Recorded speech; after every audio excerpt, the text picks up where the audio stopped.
Metro రెండవ దశ పనులకు ఈ నెల 8న సీఎం రేవంత్ రెడ్డి శంకుస్థాపన చేయబోతున్నారు. ఫలక్నుమా నుంచి షాలిబండ, చార్మినార్, సాలార్జంగ్ మ్యూజియం మీదుగా ఎంజీబీఎస్ వరకు ఈ మార్గం ఉండనున్నట్లుగా తెలుస్తుంది. ఇక ఫలక్నుమా వద్ద పాత బస్తీ మెట్రో రైల్ ప్రాజెక్టుకు శంకుస్థాపన చేయనున్నారు సీఎం రేవంత్ రెడ్డి. దాదాపు 2000 కోట్ల ఖర్చుతో 5.5 కిలోమీటర్ల మేరకు ఈ మార్గం ఉండబోతున్నట్లుగా తెలుస్తుంది.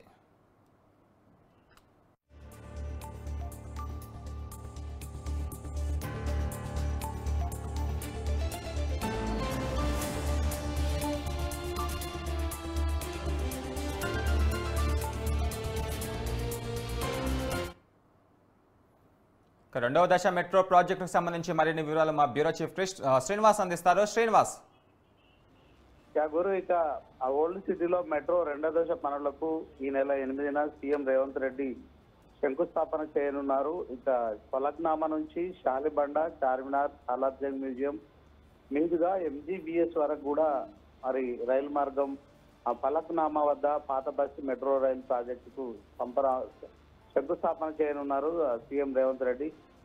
ఇందుకు 2000 కోట్లు వ్యయం చాలా ప్రాజెక్టుకు మరి 5.5 కిలోమీటర్ల మేర మార్గం నిర్మించనున్నారు. దీంతో మరి